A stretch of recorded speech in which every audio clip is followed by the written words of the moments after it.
From the production studio at ACEC National Headquarters in Washington, D.C., I'm Jeff Urbanchuk, and welcome to another edition of Engineering Influence, a podcast from the American Council of Engineering Companies. Now, as part of its long-term strategic plan, one of the things that ACEC is doing right now is really looking at expanding its offerings when it comes to the issues of inclusion, diversity, equity, and belonging. And one way of expanding our offerings is through education. And we are now going to be offering in April a new 6-part course, which is a roadmap to diversity, equity, inclusion, and belonging. And it, again, is going to be a 6-part course that really is focused on giving our member firms, the attendees, our member firm executives, the tools, resources, and knowledge that they need to come away from the course to either reinvigorate or revitalize their firm's existing programs for DEI&B, or to forge new ground to start their own strategies and put their new policies in place to make their firms a more welcoming and inclusive environment, not only for existing firms, but for future employees. And to dig into the specifics of this course and why it's so important for our industry, especially today, with the workforce that is coming out of college and joining the engineering industry, I'm very, very pleased to be joined by the course instructor, Mindy Gulati. She is the founder and CEO of Fundamental Advisory, a consulting firm that works with nonprofits, businesses, and law firms to set up and discuss these issues and help her clients forge this ground to set up policies and procedures, to conduct workshops and focus groups on how they can successfully begin their own journeys into the areas of DEI. And Mindy, thank you very much for joining us today. Thanks. I'm happy to be here. So, Mindy, your experience, you work with a wide range of clients on these issues. Engineering is its own small world and we have kind of a set way of we've been doing things the same way for a very long time, and now there's been this push to change. How is this course being structured to kind of address the needs of engineering executives? Yeah. And I'm excited to be a part of it because what I think is great about this course is it's going to set up your engineering companies, small, mid-size, to really do this work from a thoughtful, intentional place. My background is I'm an attorney, so I know law firm culture very well. Law firms and engineering firms are not so different in their rigidity, in their way of doing things. And I work with lots of engineering firms on their DEI programs. And so what I thought would be interesting for ACEC members is to really give you a place to come to learn about what DEI really is, how you actually implement it within your organization, how you can do that even if you don't have a dedicated DEI person or lead. And then the structure of these courses is meant to be group coaching. And we're going to spend a lot of our time learning, but a lot of time I will be answering questions and diving deep into specifics of the attendees and their firms and what the pain points they're struggling with, maybe some of their goals. And so what I like about this course is it's comprehensive. It is it's not a super long time commitment, but it's enough that you will leave really equipped as a leader to go forward and implement a lot of the DEI efforts that are necessary, in our global economy across the country. You raise a really good point when you say that, especially for those firms that might not have staff that are specifically tasked to setting up these programs. Yeah, in your experience working with, engineering firms and working with other maybe small businesses or, second stage businesses that are looking to kind of develop these programs, how should a firm first approach, from a blank page, kind of looking at a DEI program? I mean, where do you think it should arise within a business if it's going to be taken as a strategic underpinning? Mm-hmm. Yeah, and great question. And what I'll share with you is I work with some startups that have 4 or 5 people working for them. right? All the way up to big Fortune 500 companies. And it's different depending on the company. And so even if you have 10 employees or 50 employees or 100 employees, you don't need a dedicated person because likely you're small enough that that's really not the best use of your time, energy, and effort. However, the leadership can then drive DEI. Even if you are a Fortune 500 company with all the resources and all the chief diversity officers and managers, you still have to have executives and leadership be fully involved in the program, or it really doesn't work. And so what I think is interesting for the firms to be thinking about, how can we even do this? The method and the approach that I take and my firm takes is something called awareness, action, and accountability. And so you really have to have awareness at a really deep level as to why you're doing this work, why it's meaningful and important to your firm, which is going to be different from a different firm. You can have regional differences, geographical differences, the industries that you're in, the contracts you're going after. There's going to be a lot that goes into your why. And we're going to spend some time in this course really having the leaders explore their why this work is important to them. But as you're embarking on that and trying to think about how you're going to put this into your organization, you have awareness, but then you have to put actions behind it. Those are things like strategic plans, developing a hiring and recruiting process that's really thorough and intentional. You have to do things like make sure that your leadership has the competency to lead with an inclusive lens. And then accountability is really key. And this is where this resides a lot with leadership. And so even if you're a small firm, even if you only have 100 or 200 people working for you, accountability really comes into putting in place things like performance metrics to measure whether people in the firm are supporting these efforts, whether they are being inclusive and fair and respectful in their practices.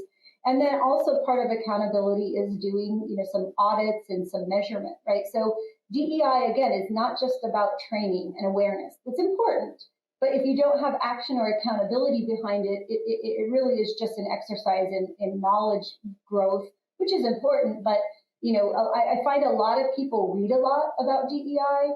They read a lot about, anti-racism efforts or gender inequities. But when I ask them, well, what have you done with what you've read? They haven't done much, right? And so I really want to make sure that through this course, we're building that awareness, but we're moving into action and then ways to actually measure and hold your firm accountable.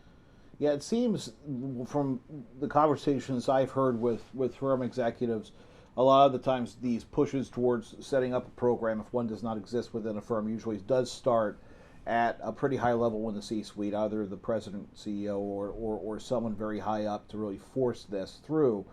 But it's not the kind of thing where you can create a plan and then put it on the shelf, to your point.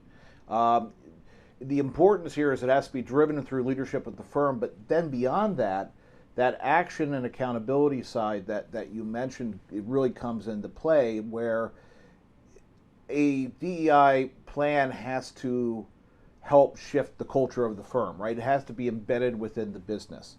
When you're looking at setting metrics up to kind of help guide the success or the progress of a DEI plan, what's the split between, how do you set those metrics? Are they quantitative or are they qualitative, or is it a kind of a mixture of the two? Is it really dependent upon the firm? I mean, from your experience, what is there a formula that works, or is it just kind of dependent upon the culture that you find at the firm?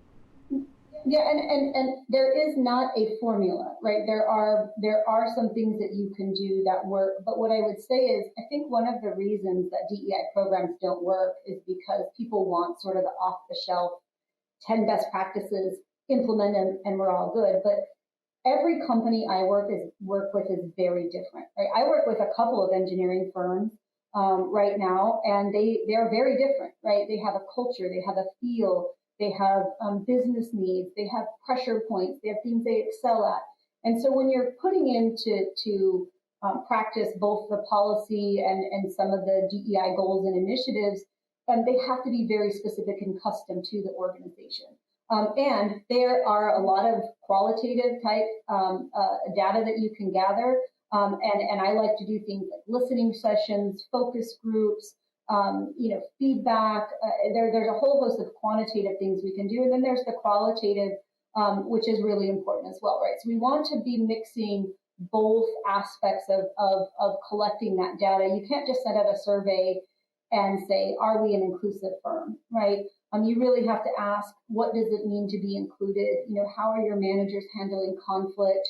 What does it take to be successful at this firm? So I ask a lot of these questions when setting up any DEI program, right? I like to do what I call a culture assessment on a firm, and firms can learn to do this as well, right? I do it as an external consultant, but internally you can do some of these same assessments, and I'm going to talk about this in this training.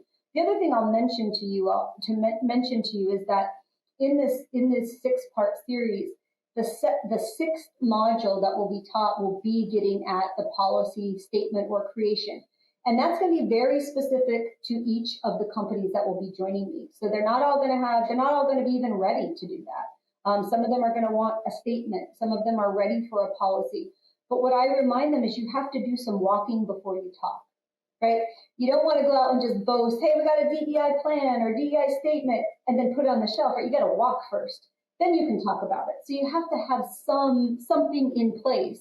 And this program is going to get you walking, right? One foot in front of the other so that you can start talking about what you're doing.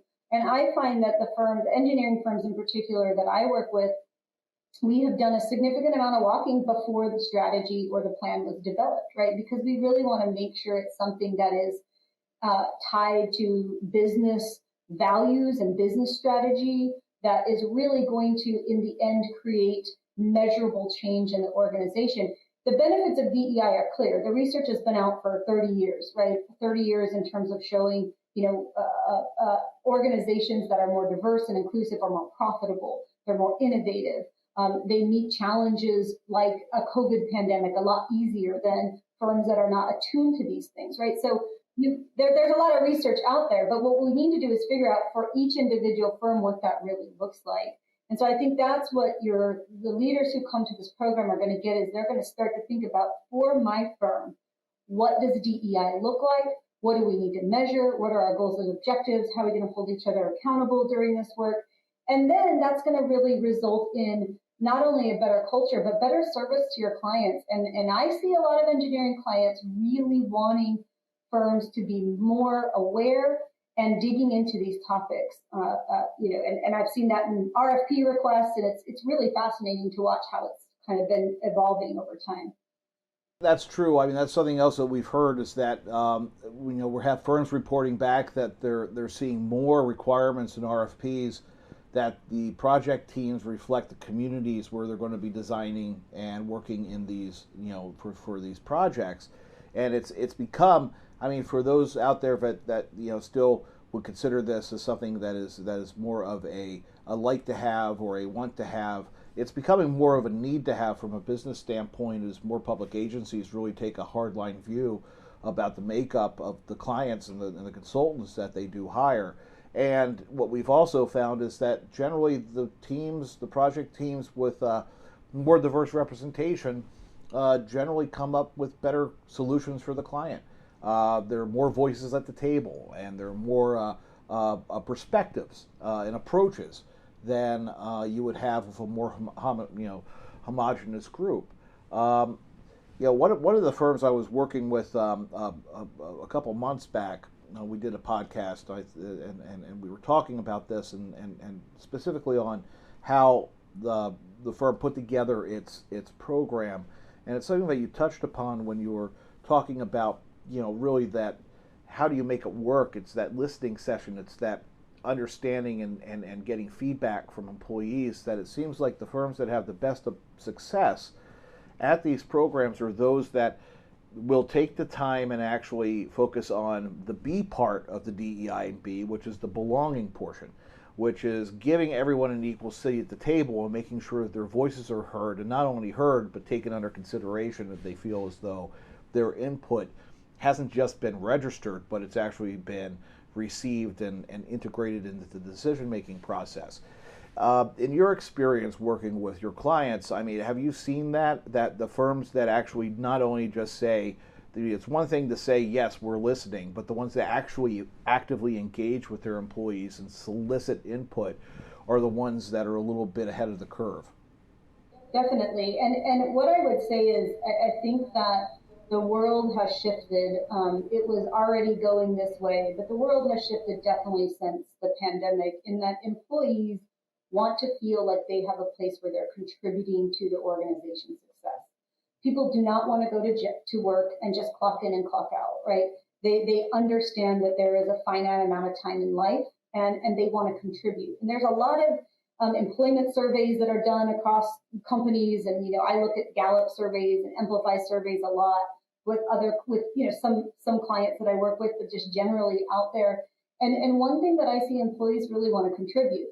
If you are not creating an inclusive, equitable culture that values diversity, you'll never have that belonging, that sense that people can actually contribute to the organization's success. It's not enough to get a group of people together that have different lived experiences and say, fantastic, right? That's meaningless unless you include their perspectives, right?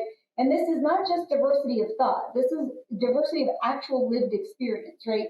A woman is going to have a different perspective than somebody who's a man, or somebody who's who's Black is going to have a different perspective than someone who's Latino, and we know that, right?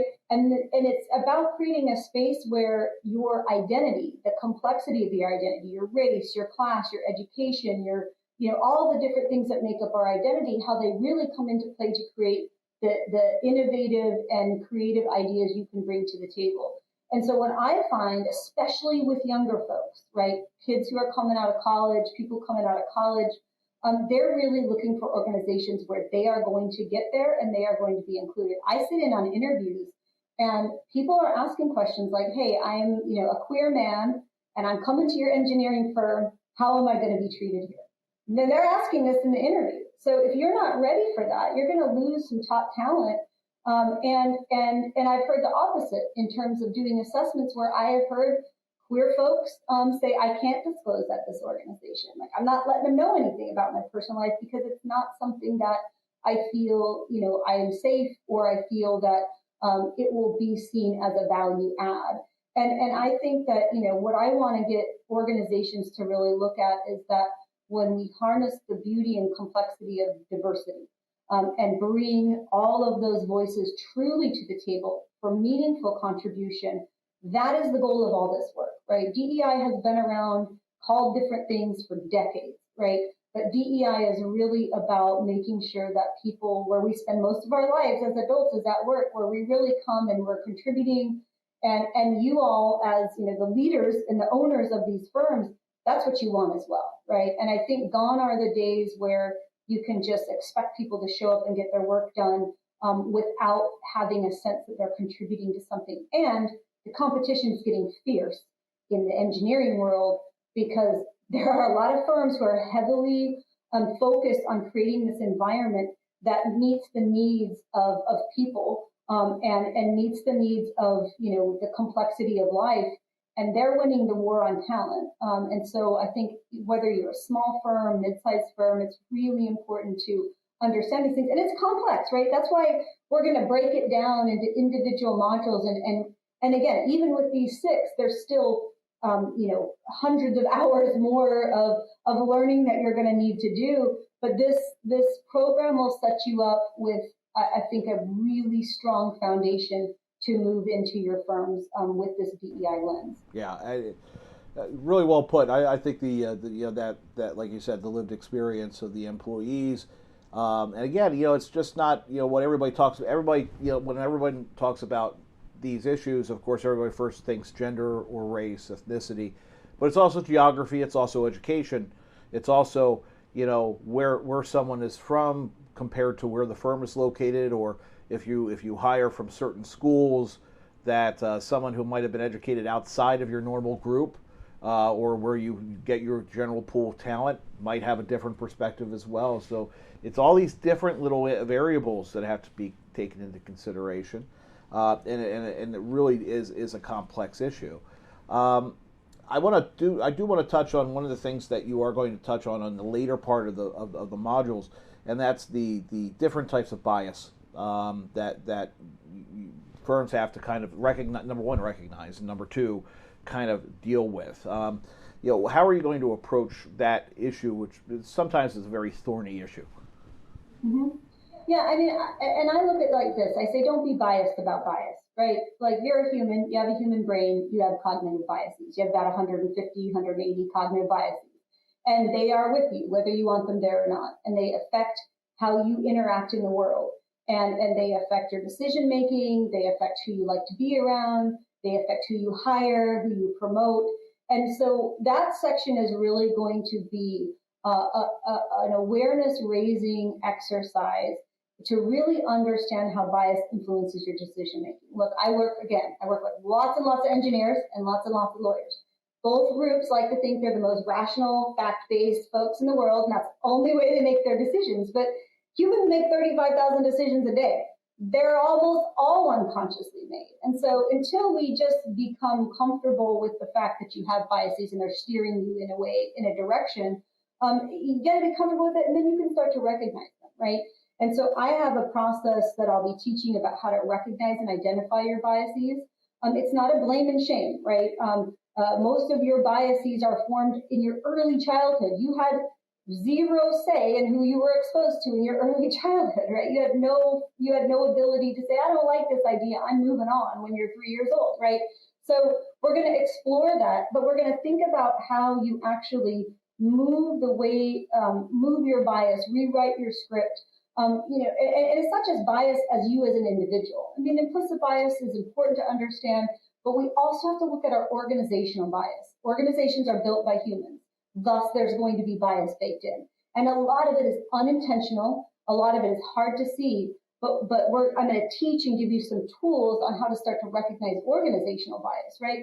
Because, again, bias is an output of, it's a human brain function, but what it does is it builds organizations, it builds systems, it builds laws and policies. I'm a lawyer.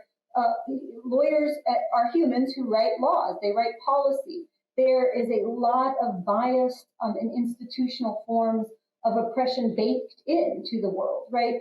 And what I will even say, just an example that just came to me, is there's an RFP right now going out to some engineering firms, and I've been looking at it for a firm I'm working with, and they don't want to just know that you have a diverse team. What this RFP is actually asking for is they want to make sure that your firm can thoroughly evaluate the racial impact of the project on the community, right?